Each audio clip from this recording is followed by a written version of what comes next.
2ஆம் அதிகாரத்தில் வாசிங்க 20வது வசனத்தை வாசிங்க. ஆகையால் கர்த்தர் இஸ்ரவேலின் மேல் கோபம் உண்டவராகி இந்த ஜனங்கள் தங்கள் பிதாக்களுக்கு நான் கற்பித்த என் உடன்படிக்கையை மீறி என் சொல்லை கேளாமல் போனபடியால் நல்லா கவனிங்க.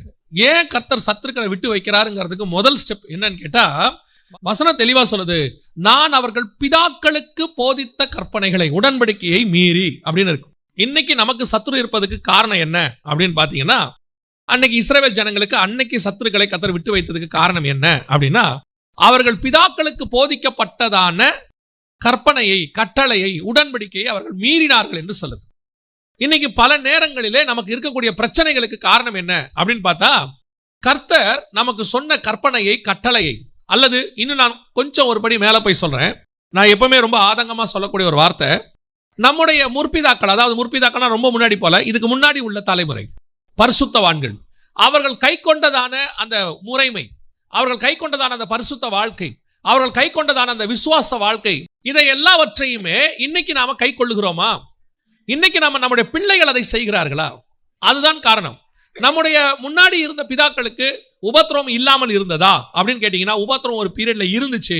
ஆனால் அதற்கு பிறகு சமாதானம் ஆயிருச்சு, அமைதல் ஆயிருச்சு. அவர்கள் பீஸ்ஃபுல்லா மினிஸ்ட்ரி பண்ணாங்க, கர்த்தருக்கு முன்பாக தைரியமாய் நின்றார்கள், கர்த்தரோடு கூட அவர்கள் இணைந்து ஊழியம் செய்தார்கள். அவர்கள் ஊழியம் எல்லாம் சக்சஸ்ஃபுல்லாக நடந்தது.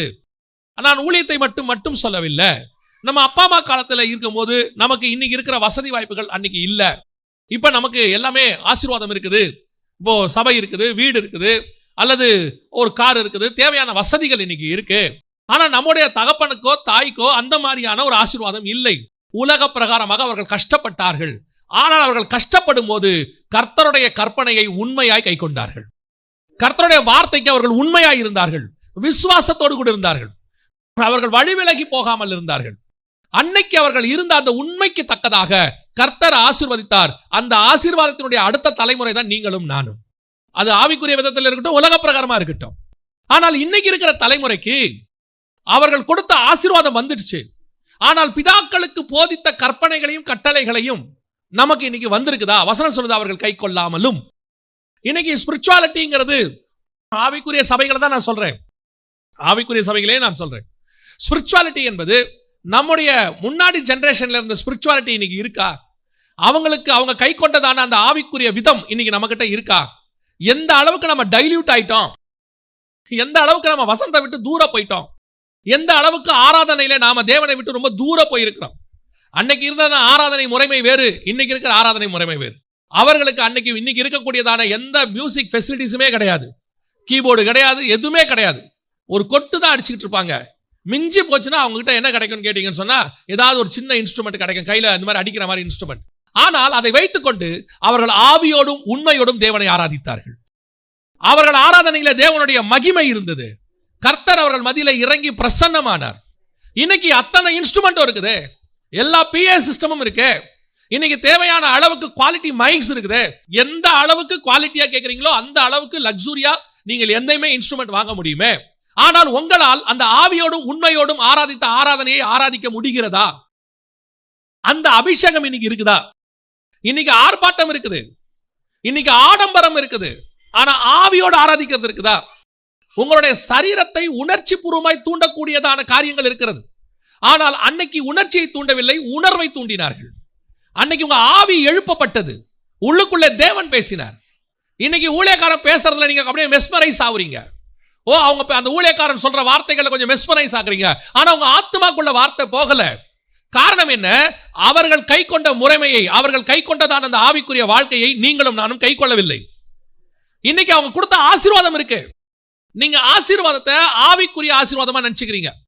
இப்போ இவ்வளவு பெரிய சர்ச் கட்டி இருக்கிறாங்க, இது போன தலைமுறையில் அவர்கள் செய்த தியாகத்தினுடைய இந்த தலைமுறை ஆசீர்வாதம்.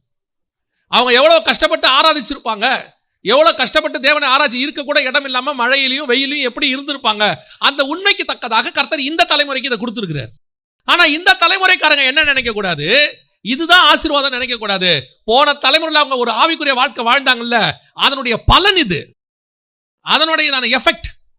இன்னைக்கு நம்ம இதை ஆசீர்வாதம் நினைச்சிட்டு அவர்கள் கை கொண்ட மெத்தடை கை கொள்ளாமல் போயிட்டோம். அதனால என்ன சொல்றாரு கர்த்தர், உனக்கு சத்துருக்கள் இன்னைக்கு அதிகமாயிட்டாங்க.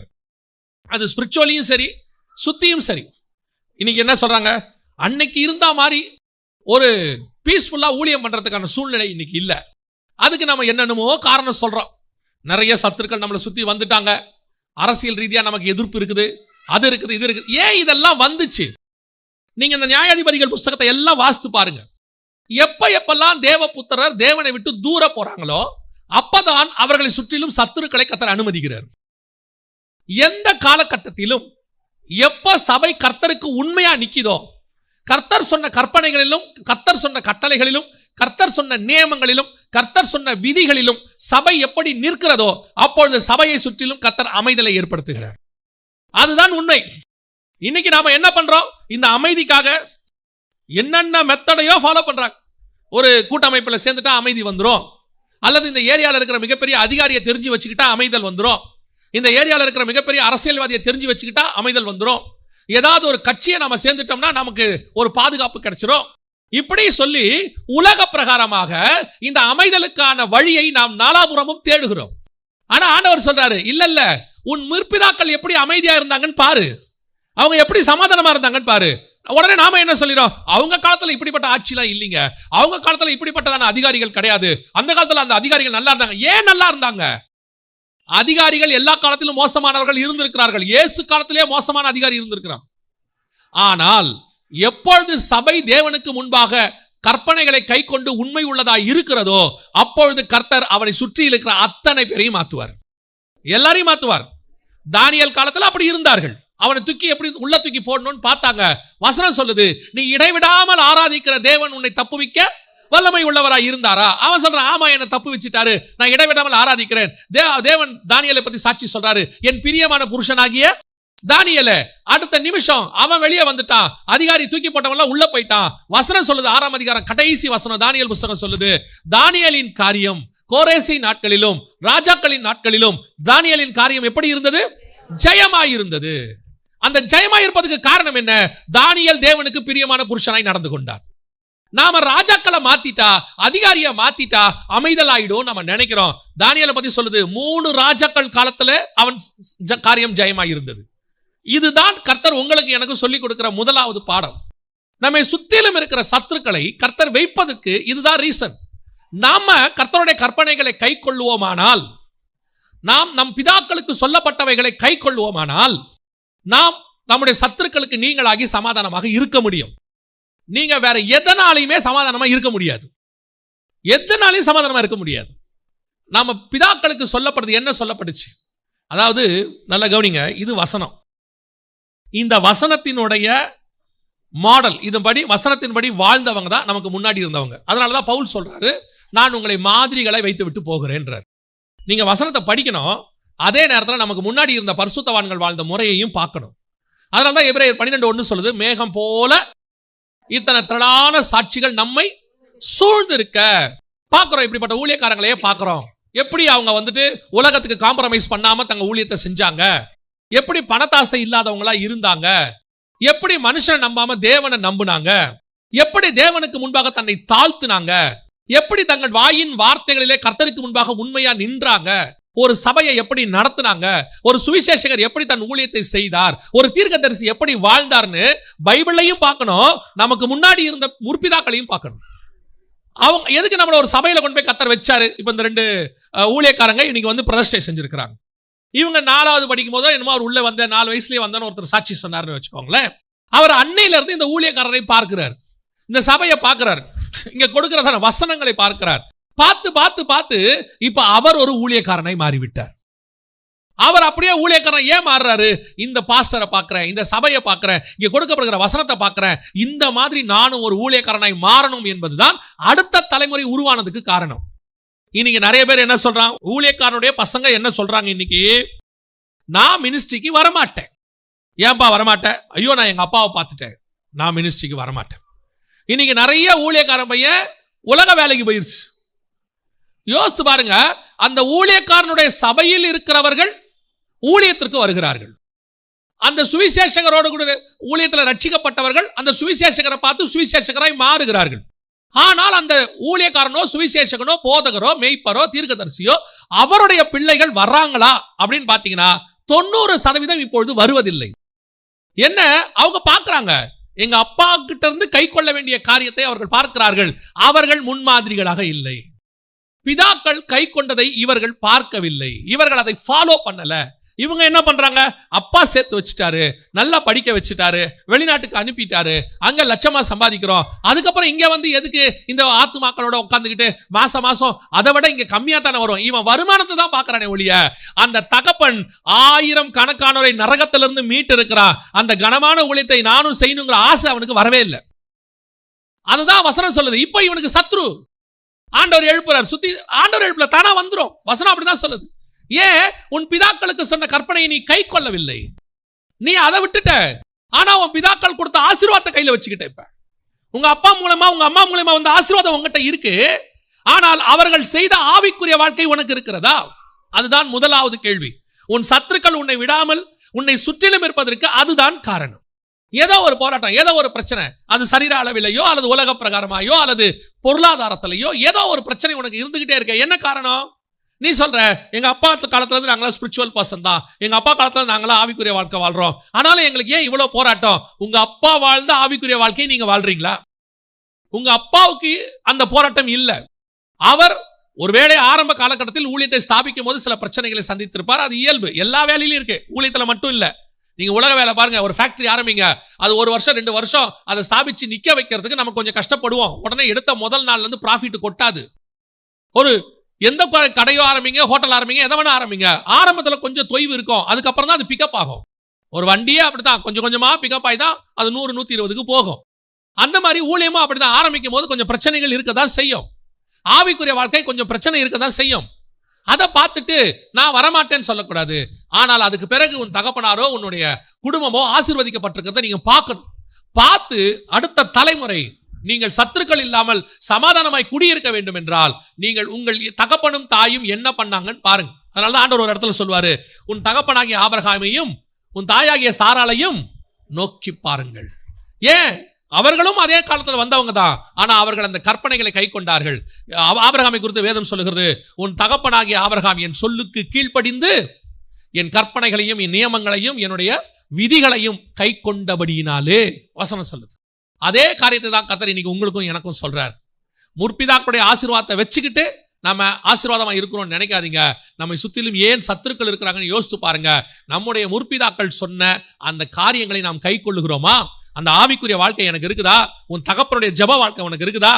இன்னைக்கு நிறைய பேரு அப்பா மாதிரி சபை வளரணும், அப்பா மாதிரி ஊழியம் வளரணும், அப்பா மாதிரி பிசினஸ் வளரணும், அப்பா அந்த காலத்துல எல்லாத்தையும் கொண்டாந்தாரு, நாங்க அதை விட பெரிய லெவல்ல இம்ப்ளிமெண்ட் பண்ண போறோம், நீங்க என்ன வேணாலும் மிஷின் இம்ப்ளிமெண்ட் பண்ணுங்க, என்ன வேணாலும் உங்களுடைய அடுத்த டெக்னாலஜியை உள்ள கொண்டு வாங்க, உங்க அப்பாவை காட்டிலும் இன்னும் நீங்க எக்ஸ்பேண்ட் பண்ணுங்க. ஆனா ஒண்ணு மட்டும் மறந்துடாதீங்க, உன் தகப்பன் தன்னுடைய திறமையினாலே இந்த இடத்துக்கு வரவில்லை, கர்த்தருடைய கிருபையினாலே இந்த இடத்துக்கு வந்திருக்கிறார். அந்த கிருபையை இழந்துட்டு உன் திறமை உன்னை அந்த இடத்துக்கு கொண்டே வராது. இன்னைக்கு அதை ஃபாலோ பண்ணுகிறோமா? அதை நம்ம ஃபாலோ பண்றது இல்லையே, அதை நம்ம செய்யறது இல்லையே, படிக்க நம்ம எப்படி வர முடியும்? அதைத்தான் வேதம் சொல்லுகிறது. தங்கள் பிதாக்கள் கை கொண்டதை இவர்கள் கை கொள்ளாமல் போனபடியினாலே நான் சத்துருக்களை இவர்களுக்கு முன்பாக வைத்திருக்கிறேன். அந்த சத்துருக்கள் உங்களை விட்டு போகணும், நீங்கணும்னா நீங்க இந்த உட்கார்ந்து உபயாந்தரங்களை தேடுறதை நிறுத்திடுங்க. அவரை பிடிச்சா பிரச்சனை சால்வ் ஆகுமா, இவரை பிடிச்சா பிரச்சனை சால்வ் ஆகுமா, அப்புறம் இந்த மாதிரி ஒரு பெரிய அதிகாரியை பார்த்து அவர்கிட்ட போய் உட்கார்ந்து பேசினா சால்வ் ஆகுமா? எங்க போனாலும் சால்வ் ஆகாது. ஏன்னா பிரச்சனையை தொடங்கி இருக்கிறவர் அவர் உங்களுக்கு ஒரு விஷயத்தை நல்லா மனசுல வச்சுக்கொள்ளுங்க. மனுஷன் பிரச்சனையை தொடங்கினானா தேவன் முடிச்சு வச்சிருவாரு. தேவன் தொடங்கினார்னா எவனாலையும் முடிக்க முடியாது. நீங்க எப்பேற்பட்ட ஆளுகிட்ட போங்க, அந்த பிரச்சனை சால்வே ஆகாது, யாராலுமே சால்வ் பண்ண முடியாது. அதான் நான் சொல்லுவேன், கர்த்தர் கதவை திறந்துட்டார்னா யாரும் அடைக்கவே முடியாது, ஒரு மனுஷன் அடைக்க முடியாது. ஆனா கர்த்தரை அடைச்சிட்டாருன்னு வச்சுங்க, எவனாலையும் திறக்க முடியாது. ஆண்டவர் ஒரு வேலையை உங்களுக்கு கொடுக்கணும்னு முடிவு பண்ணிட்டார்னா அதை தடுக்க ஒருத்தராலையும் முடியாது. அந்த வேலையை கதவை தட்டி உங்க கையில கொடுத்துட்டு போயிடுவாங்க. ஆனா கர்த்தர் கொடுக்க கூடாதுன்னு முடிவு பண்ணிட்டாருன்னு வச்சுக்கோங்க, சிலர்லாம் ஆண்டவர் ஊழியத்தை கூப்பிட்டுருப்பாரு, அழைச்சிருப்பாரு, இவன் ஊழியத்துக்கு வரமாட்டான், என்ன பண்ணுவான் தெரியுமா? இதை விட நம்ம வேற ஏதாவது செய்வோம் அப்படின்னு சொல்லி வெளிநாட்டுக்கு ட்ரை பண்றது, இங்கே ட்ரை பண்றது, அப்புறம் பெரிய கம்பெனிக்கு பேப்பர் போடுறது, அப்புறம் யாரையாவது பிடிச்சி ஒரு வேலையை வாங்கலான்னு ட்ரை பண்றது, லஞ்சம் கொடுக்க ட்ரை பண்றது, ஒரு 1000 வழி உபயாந்தரங்களை கை கொண்டுருவான். கை கொண்டுட்டு ஒரு வருஷம் கழிச்சே வந்து நம்ம கிட்ட பிரேயருக்கு வரும்போது சொல்லுவாங்க, இந்த ஒரு வருஷமா பிரதர் நானும் பண்ணாத முயற்சி இல்ல, பண்ணாத செலவில்ல, நான் எப்பேற்பட்ட ஆளையெல்லாம் பார்த்துட்டேன், ஆனாலும் ஒரு வேலை கிடைக்கல. ஆனா குவாலிஃபிகேஷன் பாத்தீங்கன்னா, அவருடைய குவாலிஃபிகேஷன் அந்த சிவி பயோடேட்டாவை பார்த்த உடனே எவனா இருந்தாலும் வேலைக்கு எடுத்துப்பான். அதை விட கொடுமை என்னன்னா, அதை விட குறைவா இருக்கிறவருக்குலாம் இவர் கண்ணுக்கு முன்னாடியே வேலை கிடைக்கும். அவரை விட குவாலிஃபிகேஷன் கம்மியா இருக்கிறவருக்கு இவருக்கு கண்ணுக்கு முன்னாடியே வேலை கிடைக்கும். அதை இவரே சொல்லுவாரு, என்னை விட கம்மியான ஆளுக்கெல்லாம் கிடைக்குது பிரதர். அப்ப கூட மண்டையில தெரிய மாட்டேங்குது, நமக்கு அடைக்கப்பட்டிருக்கிறது நம்ம இல்ல, கர்த்தர். அவர் அடைச்சு வச்சார்னா நீங்க எவ்வளவு குவாலிஃபைடா இருந்தாலும் கிடைக்காது.